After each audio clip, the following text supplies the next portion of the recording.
Sa video na ito, ituturo ko sa inyo kung paano ba i-add ang inyong domain name sa isang web hosting. Kaya, keep on watching.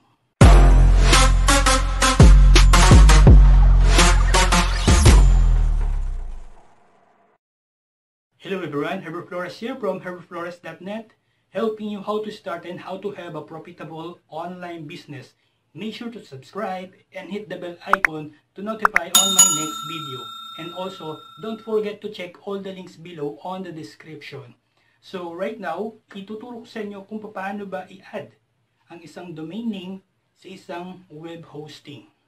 So kung hindi ka pa familiar sa domain name, okay? So meron akong video na mapapanood mo na nandito under this video, okay? O kaya makikita mo somewhere here. At panoorin mo kung paano ba mag-register ng domain name, okay? At pumili ng magandang business name. At kung hindi ka naman familiar sa isang web hosting, ang web hosting ay isang storage na kung saan doon mo i-install ang iyong website. In layman's terms, para itong meron kang lote, okay? Na paglalagyan mo ng bahay. So, in digital world, ito yung paglalagyan natin ng website, okay? Para doon natin ilalagay yung mga files natin ng ating website. So, ngayon pupunta tayo dito sa aking laptop at ipapakita ko sa inyo step by step kung paano ba i-add yung domain name sa isang web hosting. Alright, so right now nandito tayo sa dashboard ng Namecheap. Okay? So, para makabili ka ng domain name, okay? I-click mo lang yung link dito sa ibaba ng video na to.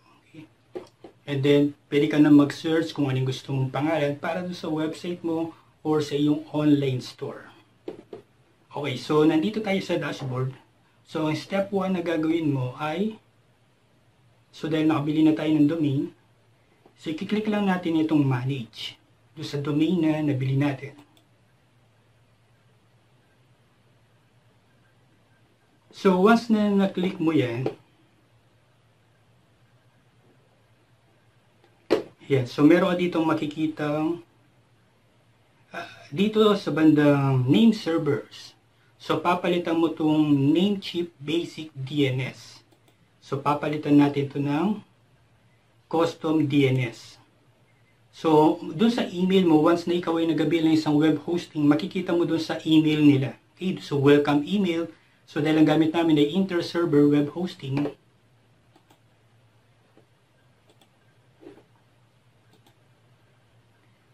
so makikita mo doon yung name server 1 at name server 2. So i-copy mo lang yon, then after that is ilagay mo lang siya dito nga sa custom DNS. Ayan, so na-log out ako. So maglalagin tayo uli.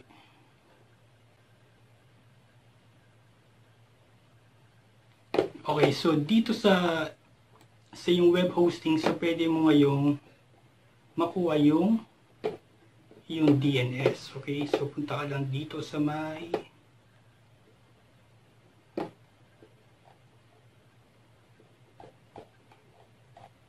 web hosting.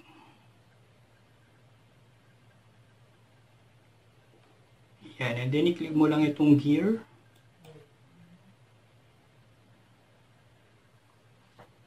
And then dito, makikita mo na yung default DNS. So, i-copy mo lang yung default DNS server mo. So, copy natin yan. Then, pupunta tayo dito sa pinagbilan natin ng domain. Dito sa Namecheap. I-paste natin. Then, i-copy natin uli yung isa.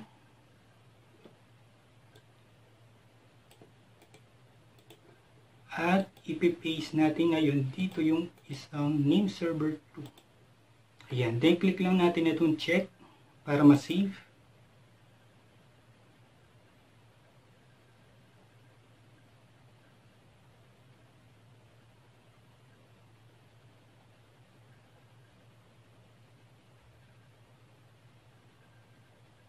So yun, so sabi dito, DNS server update may take up to 48 hours to take effect. So, minsan mabilis siya, minsan hindi. So, depende dun sa web hosting na na-avail mo, okay?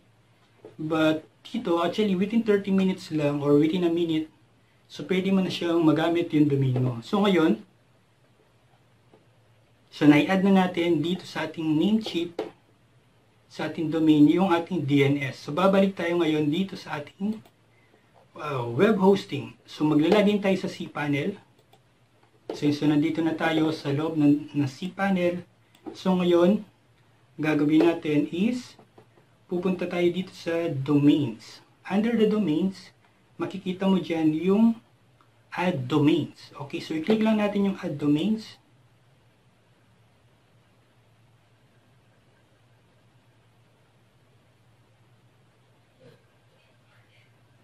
Then, gagawin lang natin is, ipipaste lang natin dito yung domain name na nabili natin. So, copy. Then, add. Paste.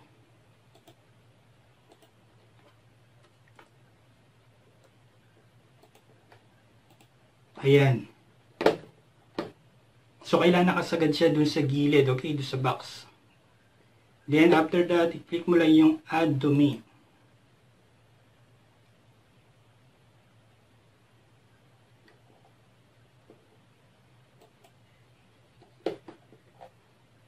Ayan, so ayaw niya mag-add domain. So, refresh lang natin, ha?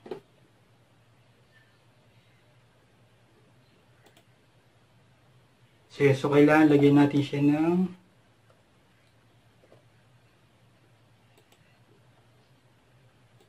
hindi. So, ayaw talaga. So, iyan natin ulit. Refresh natin. Ayan. So, ipipaste natin siya dito.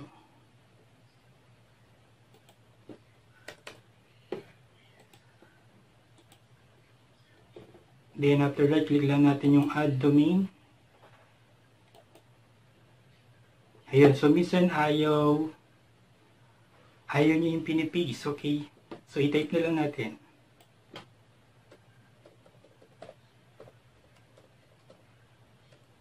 Ayan. So, gusto niya is ita-type talaga.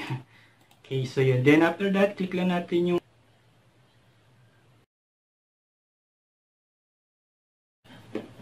then, tapos na tayo, okay? Alright. The add-on domains SookingBilihan.shop has been created. So, ngayon, pwede ka na mag-install ng WordPress or pwede mo na ngayong i-upload sa File Manager yung website mo. So, balik tayo dito sa cPanel. Ayan, so dito sa cPanel, meron dito sa ibaba, kung gusto mong gumamit ng WordPress. Ayan, so, i-click mo lang tong WordPress, okay? But before that, mas maganda na gumawa ka muna ng email address na dedicated dun sa domain na to. Okay? So, copy natin tong domain, then, so, punta tayo dito sa email accounts. Para yung email account na to is dedicated siya dito sa website na to. Okay? So, create tayo ng email. So, select natin yung domain. Gagamitin natin itong SookingBilihan.shop. Then, username, pwede yung pangalan mo or admin. Okay? Or contact us or support. So, lagay muna natin admin. Okay? Then, you can set a password.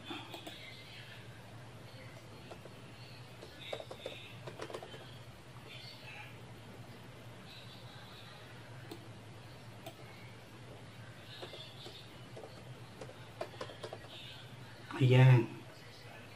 Then, after that, i-click mo lang itong create. Okay, so mag-set ka ng username at saka yung password, then click mo lang yung create.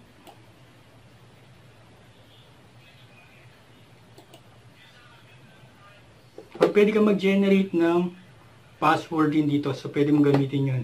Sabi niya, this password has a strength of 63. So, kailangan palitan natin ng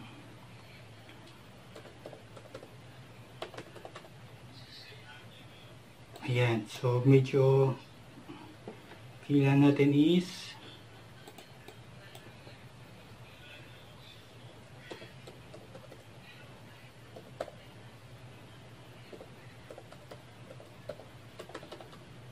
ayun. Okay, so nakapag-set na tayo ng strong password, then click mo lang yung create. So nakapag-create na tayo ng email address. Okay, so yung email address na yun, pwede mo siyang i-manage at pwede mong i-forward dun sa Gmail account mo. Okay, click mo lang itong manage. And then, ayan, so pwede mo rin siyang i-set into unlimited. Then, update ko lang yung email settings.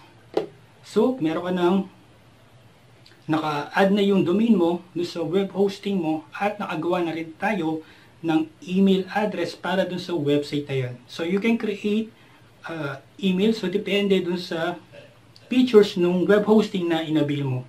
So, I hope na nakatulong itong maiksing video na to. So, sa mga susunod nating video, ituturo ko naman sa inyo kung paano ba install yung WordPress sa iyong web hosting at makagawa ng sarili mong website. Okay? Thank you for watching and see you on my next video.